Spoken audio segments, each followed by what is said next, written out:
वो सऊदी जो कल तक मुस्लिम देशों को एकजुट करके भारत जैसे देश को अंतर्राष्ट्रीय मंच पर घेरने का ख्वाब देख रहा था, आज भारत के प्रधानमंत्री नरेंद्र मोदी को फोन करके दोस्ती की दुहाई दे रहा है। सवाल यह उठता है कि आखिर ऐसा क्या हुआ कि सऊदी अरब का पूरा रुख रातों रात बदल गया।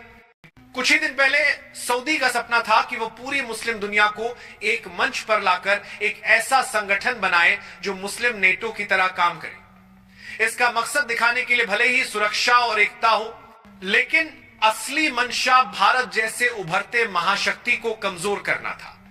पाकिस्तान जो हमेशा अपने अस्तित्व के लिए दूसरों की मदद पर निर्भर रहा है, इस योजना में सऊदी का सबसे बड़ा साथी बना। पाकिस्तान ने कश्मीर का मुद्दा उठाकर सऊदी के कान भर दिए और भारत को इस्लामी दुनिया का दुश्मन नंबर 1 बताने की कोशिश की। लेकिन राजनीति के खेल में सिर्फ मोहरे ताकतवर होने से काम नहीं चलता। खेल जीतता वही है जो बिसात को समझे। असलियत यह है कि मुस्लिम दुनिया पहले से ही गहरी दरारों में बंटी हुई है। ईरान और सऊदी की दुश्मनी किसी से छिपी नहीं है। तुर्की खुद को नया खलीफा और मुस्लिम ब्रदरहुड का नेता साबित करना चाहता है। कतर और मलेशिया जैसे देश खुले तौर पर सऊदी के नेतृत्व को मानने से इनकार कर चुके हैं। और पाकिस्तान की हालत इतनी खस्ता है कि उसके साथ खड़ा होना किसी भी देश के लिए अपनी अंतर्राष्ट्रीय छवि खराब करने जैसा है।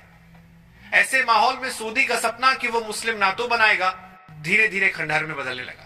लेकिन सऊदी को असली झटका तब लगा जब उसे एहसास हुआ कि भारत को नजरअंदाज करना उसके लिए आत्मघाती कदम साबित होगा। भारत आज दुनिया की सबसे तेजी से बढ़ती अर्थव्यवस्थाओं में से एक है। अमेरिका, रूस और यूरोप की बड़ी ताकतें भारत को अपने साथ जोड़ने की कोशिश कर रही हैं। भारत न सिर्फ एक बड़ा बाजार है बल्कि वैश्विक राजनीति में शक्ति संतुलन का धुरी बन चुका है। अगर भारत सऊदी से तेल लेना बंद कर दे और रूस या अमेरिका की ओर रुख कर ले तो सऊदी अरब को अरबों डॉलर का नुकसान उठाना पड़ सकता है। यही नहीं, खाड़ी देशों में काम करने वाले करोड़ों भारतीय प्रवासी सऊदी की अर्थव्यवस्था की रीढ़ है। इन भारतीयों की मेहनत और योगदान के बिना सऊदी की कई इंडस्ट्रीज ठप पड़ जाएंगी। भारत का दवा उद्योग, उसकी टेक्नोलॉजी और उसकी लेबर पावर सऊदी के लिए बहुत अहम है। यही वजह है कि सऊदी को अचानक समझ आ गया कि भारत से दुश्मनी करना उसके लिए खुद की जड़ें काटने जैसा होगा। लेकिन असली सवाल यह है कि सऊदी ने यह समझ इतनी देर से क्यों पाया।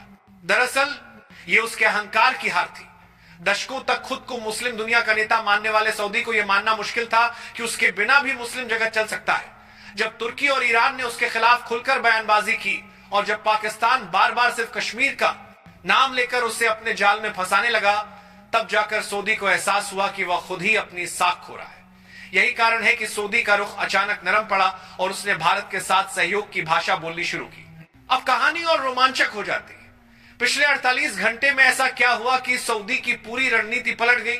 सूत्र बताते हैं कि दोहा कतर में गुप्त बैठक हुई थी जिसमें लगभग 18 मुस्लिम देशों ने भारत को घेरने की साजिश पर चर्चा की। लेकिन जैसे ही भारत ने अपनी कूटनीति का दांव चला, एक एक करके सारे देश सऊदी से किनारा करने लगे। इन देशों ने साफ कह दिया कि वे भारत के खिलाफ किसी भी योजना का हिस्सा नहीं होंगे। आप सोच रहे होंगे कि आखिर भारत ने ऐसा क्या किया। असल में भारत ने एक साथ इजराइल, अमेरिका और यूरोप को मिलाकर ऐसा दबाव बनाया कि सऊदी का पूरा व्यापार संकट में आ गया। भारत ने संकेत दिया कि अगर सऊदी ने भारत के खिलाफ कदम उठाया तो उसके क्रूड ऑयल आयात पर रोक लग सकती है। और यह धमकी सुनते ही सऊदी के होश उड़ गए, क्योंकि भारत दुनिया का तीसरा सबसे बड़ा तेल उपभोक्ता है और अगर उसने सऊदी का तेल खरीदना बंद कर दिया तो अरबों डॉलर का घाटा सिर्फ शुरुआत होगी। सबसे बड़ा धमाका तब हुआ जब सऊदी के प्रिंस मोहम्मद बिन सलमान ने रातों रात प्रधानमंत्री नरेंद्र मोदी को फोन लगाया। यह फोन कॉल सिर्फ एक बातचीत नहीं थी बल्कि पूरी दुनिया के लिए एक संदेश था। इस कॉल में प्रिंस सलमान ने साफ कहा कि भारत और सऊदी के रिश्तों के बीच कोई तीसरा देश दखल नहीं दे सकता। इतना ही नहीं, उन्होंने यह भी स्पष्ट किया कि अगर भविष्य में किसी संगठन या गठबंधन ने भारत को निशाना बनाया तो सऊदी अरब खुद को उस संगठन से अलग कर लेगा। यह बयान अपने आप में ऐतिहासिक है। अंतरराष्ट्रीय राजनीति में शायद ही कोई बड़ा देश इतना साफगोई से कहे कि वो किसी संगठन को छोड़ देगा सिर्फ इसलिए कि भारत को उसमें निशाना बनाया जा रहा है। यह भारत की कूटनीतिक ताकत और प्रधानमंत्री मोदी की मांत्रिक बागुरी को व्यक्तिगत छवि का नतीजा है।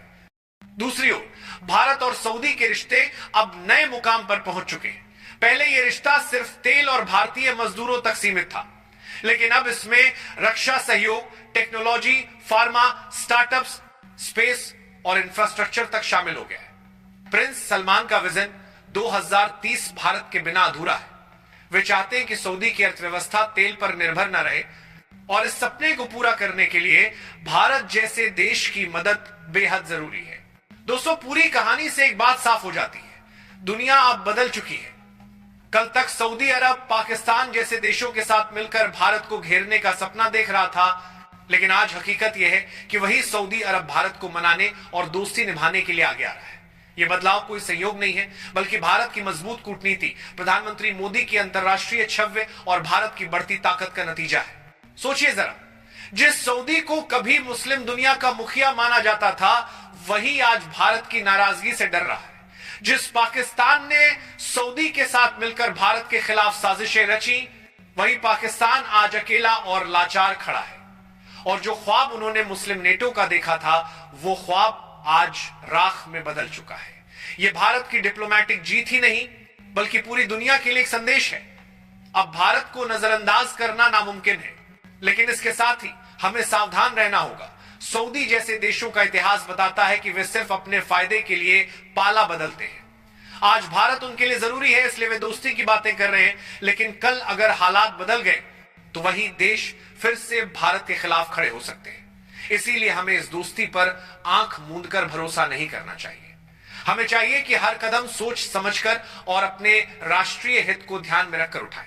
आज दुनिया देख रही है कि भारत सिर्फ एक बाजार नहीं, बल्कि एक शक्ति है। हमारी सेना, हमारी अर्थव्यवस्था, हमारी टेक्नोलॉजी और सबसे बढ़कर हमारी एकता, यही हमें बाकी से अलग बनाती है। यही वजह है कि अब अमेरिका हो या रूस, सऊदी हो या यूरोप, हर कोई भारत से रिश्ते मजबूत करना चाहता है। यह भारत की असली जीत है। तो दोस्तों, यही है नई भू राजनीति का सच। पाकिस्तान हाशिए पर है, सऊदी अरब अपने फैसलों पर पछता रहा है, और भारत पूरी दुनिया की नजरों में एक उभरती महाशक्ति बन चुका है। अब फैसला आपके हाथ में है। क्या आप मानते हैं कि सऊदी अरब का यह बदला हुआ रुख सचमुच भारत की जीत है, या फिर यह सिर्फ एक नई चाल, एक नया धोखा है? अपनी राय हमें कमेंट बॉक्स में जरूर बताइए, और अगर आपको यह वीडियो जानकारीपूर्ण लगा तो इसे लाइक और शेयर करना मत भूलिए। साथ ही चैनल को